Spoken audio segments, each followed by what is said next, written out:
Hey everybody, welcome to the Fast Way podcast, where we believe that defining yourself on the inside, how you think and feel about yourself and other people and the world and your role in it and every situation that you're ever in, that when you take authority and you become intentional about and aware of those thoughts and feelings on the inside, you're able to then express yourself in words and actions and a physical way of showing up in the world in so much more extraordinary ways that you create amazing results in your life that you never even really thought were possible when you were living in old ways of thinking and feeling about yourself and the world. And I'm kind of excited to be here with my guest David Scott, because David's kind of like got a Clark Kent Superman thing going on.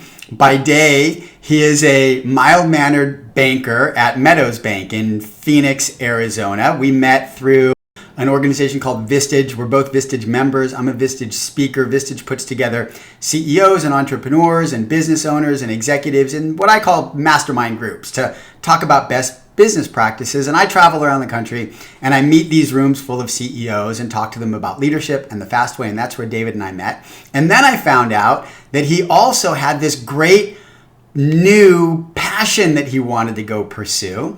And the reason I wanted to talk to him is because I meet so many executives who feel like they're locked into those golden handcuffs, that they have a successful career, they have a successful business, they're making money, they're living the life that they want to live, but they don't have time to go enjoy it. They have hobbies and passions that they've always dreamed of or even started, but that they're not really pursuing. And figuring out how to not only get past the external obstacles of time and everything else that locks us into our roles in life, but the internal obstacles of how I think about myself. Am I someone who can go do that? Is that really how I can express myself? What will other people think of me? What's the time commitment and the dedication that it's going to take to accomplish that thing? Those thoughts and feelings often stop people from ever even going to pursue their passions and goals, which leads me up to the Superman angle of David's passion. He decided he wanted to become a bodybuilder and not only go through all of the physical challenges that it takes to do that, which he's going to share with us, but also stand up on stage a couple of weeks ago in his first competition in Las Vegas. So already we're all projecting, like, what would it be like to go work on my body and put on board shorts and stand up on stage and show it off? Like, wow. So David, thank you so much for agreeing to come join me on the podcast today, because I'm really fascinated to know how you decided you wanted to become a bodybuilder, how that came about, what those original internal thoughts and feelings were about. Do I have time? Can I really do it? What's the diet going to look like? What's the regimen going to look like? And ultimately, what's it going to look like to go stand on stage and do this? Where did those resistance and limitations come in? How did you work through them? And what was the experience like? Yeah, well, thank you, Ken. It's a pleasure to be here, and thank you for that terrific introduction. I've never really considered myself to be kind of like a superhero kind of person. So it's interesting to be seen that way. And I probably look back at my childhood and start to answer the question as to why, because I never really felt like I had a good answer to that until after I had a chance to be on the other side of the competition and really reflect on it. And I'd probably tell you I was a skinny kid and was picked on when I was little, but all of that stuff was so far in the past that probably a good place to start is March of 2020, which I think is a big kind of catalyzing moment for a lot of people in the world, that had to really kind of deal with the uncertainty and things like that were presented by COVID.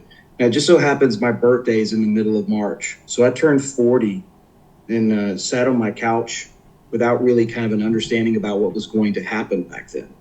And one thing that really changed my life was that time that was created in my job, because everything in banking just really shut down, allowed me to think about what are the things that I've been missing out on that I really wanted to devote more time and energy to, that I just haven't been able to make work. Now it's time to figure that out.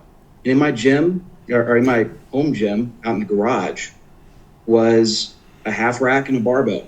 And I just kept adding to what I was doing with my weightlifting routine, and I got strong. And I learned one of the biggest things for me throughout that process was that having a goal, like a measurable goal that I was actually able to achieve and make happen, had a profound impact on my mental health. So dealing with all of the things that were going on with COVID and the uncertainty, and then having this framework of very predictable growth and results helped me deal with all of that stuff that was going on at the time. And I remember during COVID, sort of gradually like climbing out of that funk. I was finally starting to see that happen. That really started to provide a great foundation to build on. It was the thing that was holding me back from dealing with my physical health and strength and working out and stuff.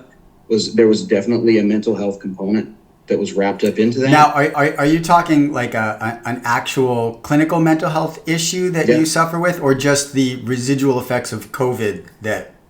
No, I came into COVID with that. Yeah, depression, anxiety, that sort of thing has been a part of my adult life. Well, even late teen years, and so, it's sort of like, what comes first? I don't feel mentally all that great, so how can I get motivated to be in the gym? And then, it just sort of like it spirals to the point where you find yourself sedentary and not really achieving the type of things that you want to in your life. So you got to find a way to break out of that. And for me, being able to have those goals that I was able to hit physically resulted in me starting to get better at those things, which led to, in August of that year, I joined a jiu-jitsu gym, which was a life-changing thing in terms of my confidence, in terms of me learning kind of the second thing is big thing in my physical, like, well-being journey, which was that I had a huge fear of making mistakes and looking stupid. So that was holding me back from doing a lot of things publicly, because I felt like, here I am, 40 years old, should have a lot of stuff figured out, be, competent at certain things. And I was afraid to go into a public gym. I was afraid to do public speaking for fear of looking like I didn't know what I was doing. That was all irrationals in my head. But my jiu-jitsu coach helped me figure that out. It was a life-changing thing, as I mentioned before. And how did that apply? How did jiu-jitsu help you move through the fears that were limiting you?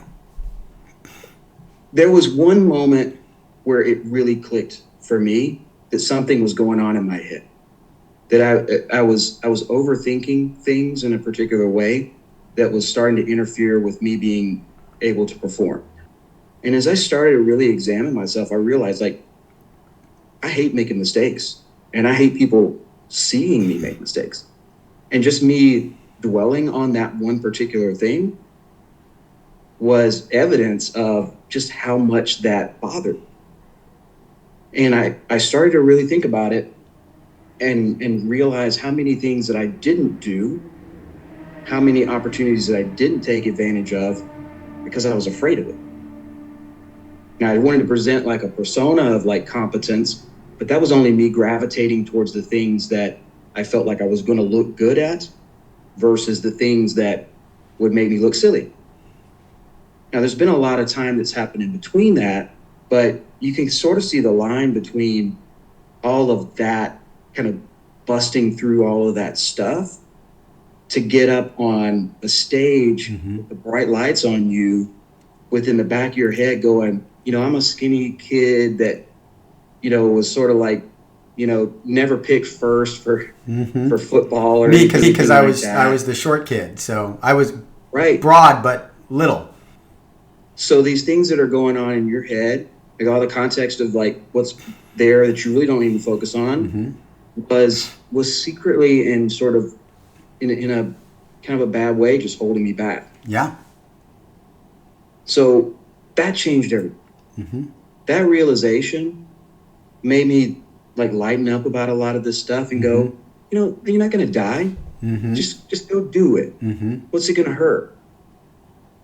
You mentioned, executives that they struggle with making the time. They struggle with all of these sorts of things. But I wonder how much that has to do with just a reluctance to be uncomfortable and do things that 100%. perhaps they feel like I'm so far out of shape that people are going to see me in the gym and they'll think things about me. Like, what are you doing here? You're doing the movement wrong. They ridicule you, make a video of you, make fun of you, that sort of thing. Just all going on in their heads. A voice in your head that's Yeah. that's preventing you from doing something that, quite frankly, can add years to your life. Not only add years to your life, but going back to the COVID issue you mentioned, so many people felt so trapped in their worlds during COVID. And your story of finding something to break me out of feeling trapped. And it doesn't even need to be COVID. People can feel very trapped in their lives. They can feel very trapped in their careers, locked into their businesses, trapped in their marriages that aren't going well, or relationships with their children that aren't there where they want them to be, or trapped in their health. And just as you just said, it's that notion of like, well, I'm already trapped. What's a little bit of change going to do? And they talk themselves into just staying trapped. And your story of finding something else to focus on, to push you through all of those thoughts and feelings and give you a way to refocus your attention to get out of feeling trapped. I really love, I don't remember if I used this line in our session when I came and spoke to your Vistage group, but people talk about skills. We build skills in life, whether it's athletic skills or banking skills or writing skills or whatever our skills are. I also believe that people develop a certain level of thought and emotional skills. They get strong at a certain kind of thinking and feeling about whatever it is. And then there's a whole world of thinking and feeling that they're not building that muscle at. And you mentioned comfort zone. I believe that for people to get from wherever they are to wherever they want to be, that's going to require getting out of their comfort zone. And it's not just going to require learning new physical skills like jiu-jitsu. It's going to require learning new mental and emotional skills. You have to learn new ways of thinking and feeling. They're going to feel as awkward as lifting a barbell for the first time, or getting on a motorcycle for the first time, or climbing a rock for the first time. Learning new mental and emotional skills that are going to feel awkward and uncomfortable, but as you build them, give you access to a whole new way of being that allows you to accomplish major things that otherwise your brain and your emotions are just talking you out of going for. I had always considered, things like weightlifting to be a physical activity. It is not. And the bodybuilding competition was 99% plus mental, especially when it came to the diet, especially when it came to the discipline that it took every single day to stay on that plan for 22 weeks, to go all the way through it without making, any kind of, can't take a day off. There's no relief from it, really. Your mind is going to go to places that alternate between a lot of confidence and a lot of like self-reflection of like how strong you are and how capable you are, to some pretty dark places of why am I not seeing the progress that I want to see? Why do I feel irritable and bothered all the time? Why am I not being the father, the husband that I want to be, the colleague that I want to be? Because the struggle of this very grueling routine is beginning to interfere with that. Because you can't live a long life if you don't have the relationships around you, with your partner, with your friends, your family, your community. If you sacrifice all of that for these types of things, and I think you really missed the point. It is a mental thing. It is about taking yourself to a very, very uncomfortable place and just sitting there and doing really nothing about it, because most of the physique competition is what you don't do, what the food that you don't eat, the activities that you don't participate in that might get you injured or off track or whatever. So it's not about grinding away at the gym necessarily. It's about that mental discipline that you have to have. So you have to know, why are you doing it? Like, what's the bigger picture goal? The comment that you made just a few minutes ago really made me remember how as I've been a leader for several years now, what a lonely place that can feel like. And if you're not careful with that, and I think a lot of leaders take a lot too much on themselves and don't end up being able to really focus on the things that enhance their relationships with the people they care about the most and protect their health, both mentally and physically, in the process. I think that baked into the nature of the universe, this sort of stress leading to adaptation that's just a part of nature. Now, on a fundamental level, that's exactly what you're doing in the gym. You're applying a sufficient amount of stress. It's going to cause a musculature or physiological adaptation that you believe is something that's positive, that's desirable, and you're going to keep repeating that over and over and over again. And because it's a stress, it's uncomfortable.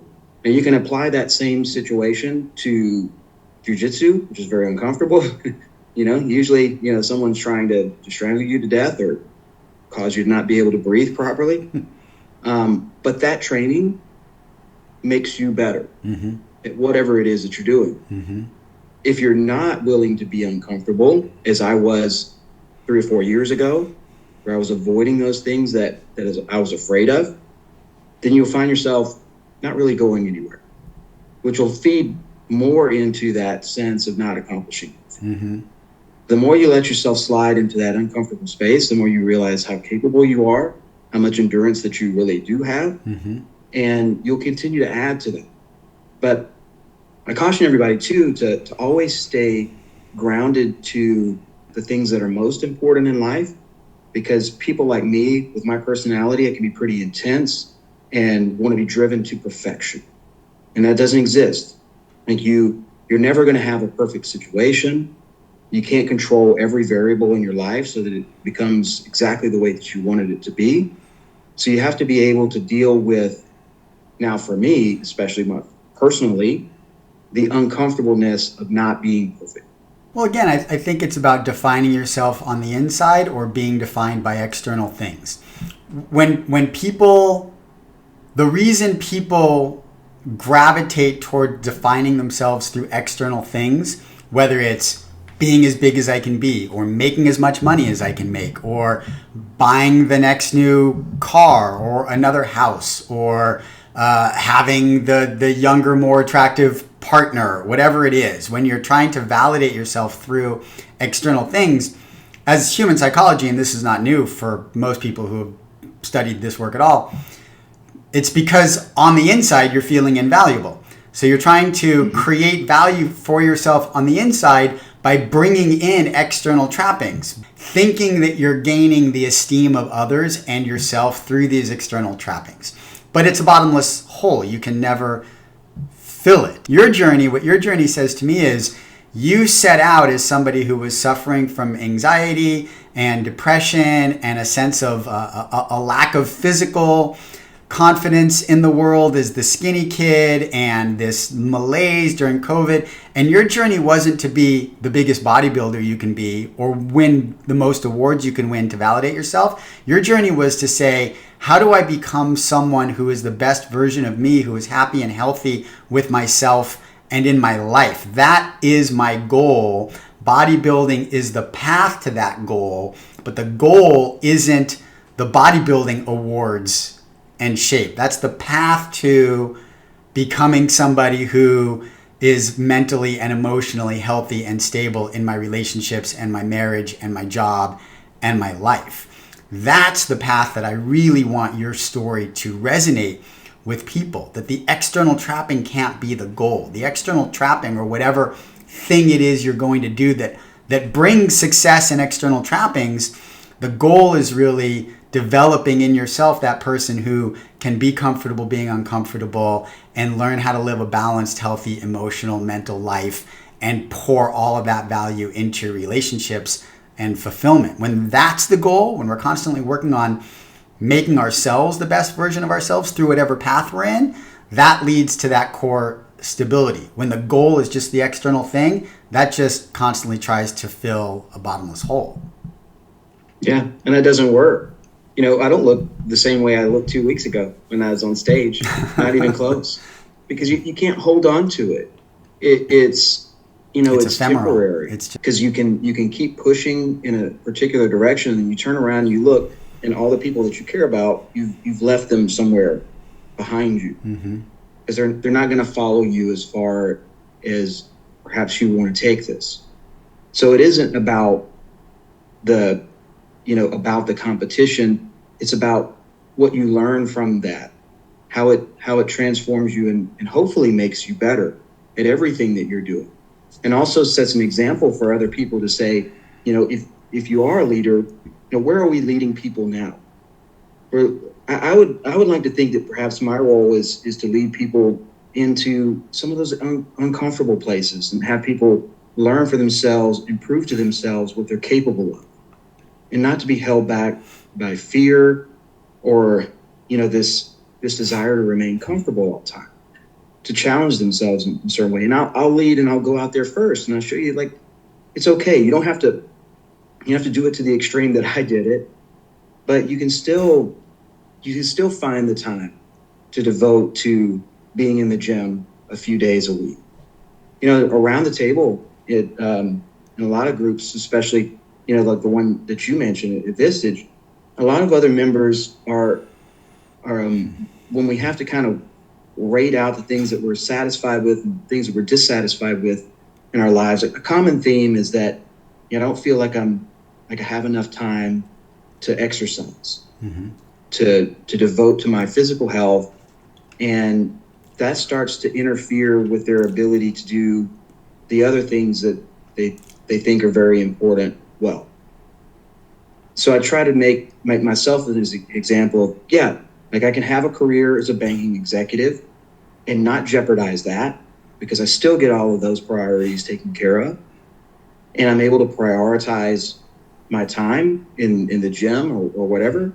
Look, I like to walk, and walking was one of the biggest things that I did during my whole weight loss phase, was carving out time to just be outside, be away from my phone, my computer, everything like that, clear my head, think about things, like recenter myself every day, which is something I was doing even before. And I love doing that. So you can make these sorts of things happen, and it can fit in with your ability to lead an organization, or be prominent in the community, because you need that time away from all of these distractions pretty much every day, to recenter yourself and, like, focus on the things that are most important. So I'm getting better at all of those things, and, like, structuring it to a point where I there are things I like to do, things that make me better at everything that I'm doing, and also have a positive impact on my physical health. Yeah. Now you can look back on that and see how profound that impact really was, and know that that was time well spent. Let's jump ahead to the competition itself. So what was it like? You've now been working out for 8 months. You've been bodybuilding. You're on this stringent diet. I know you're married. I'm sure there were times along the way where your wife was looking at you saying, I love you. This is awesome. And what are you doing? This is killing you. And all of those conflicts along the way. And then it's coming up to, I'm going to take off my shirt and stand up on stage. What were the thoughts and emotions and mental? How did the training help you through that? What was the resistance that was coming up? Did you feel sick to your stomach? Did you want to quit at the last minute? How did it all manifest going into the culmination? My wife is just incredibly supportive, and she also has a coach, and she's on the diet, just so much more dialed in than me for the longest time, and strong with that sort of thing. Once I got there, I felt really blessed to have been able to go through the entire process, know that I gave it 100% effort, and I did my best, and I didn't have any regrets about the way that I managed it. No big serious ones. So when I got there to Vegas, I knew that I'd done my best, and I was confident. And then kind of a funny moment, like, I had to walk into the main ballroom for the first time during athlete registration, and a lot of the competitors were there, weighing in, getting measured, all this sort of stuff. So really, you walk into this room, there's a whole bunch of people milling around. I was by myself because I was just there to sign in and get registered. And there's a bunch of guys like just wearing like the Speedo trunks and everything like that. And they're all like in phenomenal shape, just the competition. And I walked in there and I turned around, I walked back out into the hallway, and I had just kind of this overwhelming feeling of like, what am I doing here? Like, how did I get here? Like, this is crazy. All these guys and ladies were just like phenomenal competitors. And here's me, this big awkward guy who first time, just complete rookie, don't know where to go, don't know the right questions. And I had that moment of, you shouldn't be here. You're going to look stupid. The same thing that was like plaguing me on the jujitsu mat. I thought I was squared away, and I walked into the room, and I just had like a little panic moment. Mm-hmm. So I regrouped, went in there. The people were super friendly, and I started to get like a closer look at the other athletes, right? Because when they're far away, and I realized, hold on a second. Like, I am in phenomenal condition. I do belong here. And it took me a little bit of kind of self-coaching before I realized that it's going to be fine. So I had to get through that. And then that was the night before the competition. The next morning was all the pre-judging. And I was just kind of in a peaceful feeling. But I walked out during the pre-judging. I could hear my wife and my coach in the audience, but the lights were so bright, I couldn't really tell where they were. And people were cheering. It was such a cool experience to know that, like, you'd done your best, that you belonged up there on that stage where you think about people that they care about, that just continue to encourage you in the back of your mind that you can do this. Because there's times where you kind of like, you just don't feel it that day, but you got to go do the work. And the culmination of all of that was this big sense of peace and satisfaction when I walked up on the stage that, I've done my best. And I was proud to be there no matter what the result was. I told the other competitors that I was on stage with what a blessing it was and how proud I was to stand next to those guys, because I knew the work that they had put in as well. We compete in age categories, so it was in the 40 to 45 range. And there's just, in each one of those blocks, fewer and fewer guys are able to make it, mm-hmm. and ladies, because it gets more of a challenge. You have all these different responsibilities and competing things in your life that, how do you balance them? You get to the point where you're able to actually walk on stage. And some of the categories only have one or two competitors that were able to make it. And when you think about that, it's a national competition and people coming from all over the country to be there. Just how incredibly difficult it is. So all of that kind of hit me all at once. And before, in the blink of an eye, it's over. I'm very driven to use these experiences in a way that benefits others. Mm-hmm. I've been blessed to be in a variety of leadership capacities in my community and at work. And I've always got to remain grounded as far as, what that purpose truly is. Now, you remember from rewinding all the way back to what the genesis of this was, it started with getting unstuck from, a mental health type issue. I feel like that's very pervasive nowadays in modern society, especially among, our youth. And they need examples out there of people who have pushed through those things and who have the ability to reflect on those and are not ultimately didn't do it for selfish reasons, mm-hmm. because certainly you could. I mean, this is a physique contest. It's about aesthetics. That's what you're being judged on. Not really the content of your character. It's about how you look.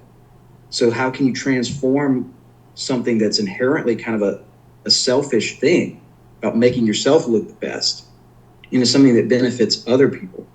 Now, if you solve that equation as a leader or as someone that, cares about their community, I think you could do a lot of good things. I'm certainly reflecting on the whole experience now in a way that allows me to translate it into something potentially even better in the future. And I don't know exactly what that looks like yet. I don't want to be completely devoted to a lifestyle that kind of draws me into a place that's mostly self-serving.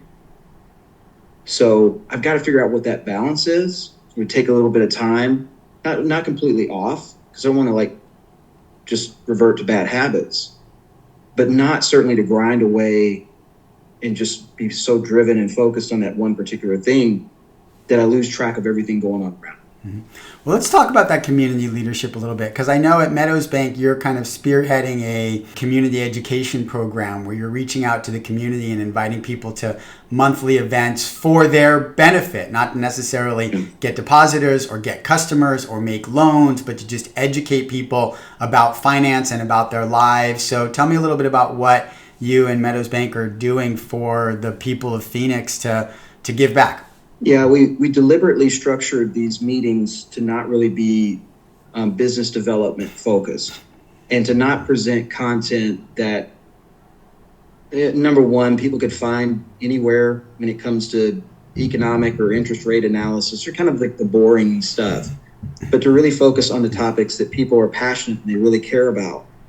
So we started with a conversation about culture building within organizations. And now we've moved into a topic about mental well-being. And we had an expert panel at our last session of PhDs, and we had a gentleman who had fielded over 30,000 crisis calls. And we had another lady who ran a nonprofit that was focused on suicide prevention among youth and teenagers because she had lost her son to suicide. It was a very powerful discussion. And we also provide time for small group discussions in that. And our next, we decided to make it a two-parter on mental well-being because it was such a big topic. And the next one coming up in a couple of weeks, we're going to have real people talk about their own experiences. I'm going to be one of them. So I feel like, I couldn't just put that out there and expect other people to talk about it when I have my own story that I try to keep quiet because I guess of a fear that it would change people's perception. But it's time to move past all of that, all the things that are holding us back from having those types of conversations. So yeah, we bring people together so that we can accomplish some community building in maybe perhaps a different way than has been done in the past. It's not necessarily self-serving to just get people, a room full of prospects together and try to sell them something. I don't feel like that's a genuine way for any organization that's active in the community to approach the people that they care about out there in a way that's where, what can I get out of this? We're thinking about it in terms of what can we give to it? And we've been really pleased with how that group has come together, 40, 50 people in the room, and hopefully some positive impact that comes along with that as well. Yeah, I love that. I really admire it. If anybody is watching this local to Phoenix, where can they go? What website can they go to? Or where can they go to learn more about the program and the schedule of upcoming events and kind of take advantage of what you guys are offering? Scott, DSCOTT at meadowsbank.bank, BANK. It's the best way to get a hold of me. I can send you the invite, and we have these every month. I think it's the fourth Thursday of the month, later in the afternoon. So if you're available and want to be a part of these types of discussions, we'd love to have you, whoever you might be. We don't really just limit it to C-suite executives or things like that. We encourage people to bring other people on their teams or other people that they know that they think could add to the conversation. But we have some other examples of community leaders that have started to reprioritize their business life, say, you know what, this relationship with this person who needs me is more important in the long term. And that's a back to basics approach, I think, of how we conduct business, how we are with each other as a society. That being busy 24 hours a day on work is not a way to be. Now, you got to have time for that, but there has to be time for other things as well. So you're right. We are sort of trying to have an impact on culture, both within an organization and outside, to maybe realign the priorities a little bit and get back to the things that matter the most without really having to sacrifice some of the other key things like your career and your professional world as well. But realize that there's more of a blend between that, your community life, your family life, and that, not to the detriment of one versus another.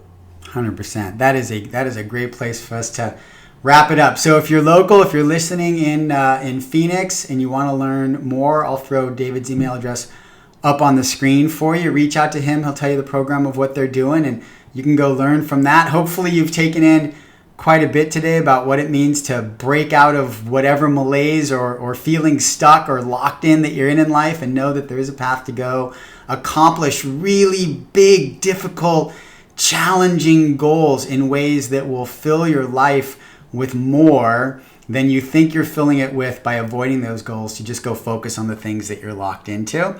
And if you want to learn more about how to do that the way I do it, go to www.breakthroughleadershiptraining.com/live the fast way to learn more about how the fast way can help you. Thank you so much, David, for joining me today. It's been a pleasure to get to know your story even more than I had in the past and have you share it with our Fast Way community. And thank you as well, Ken. This is a lot of fun. So I appreciate you having me on.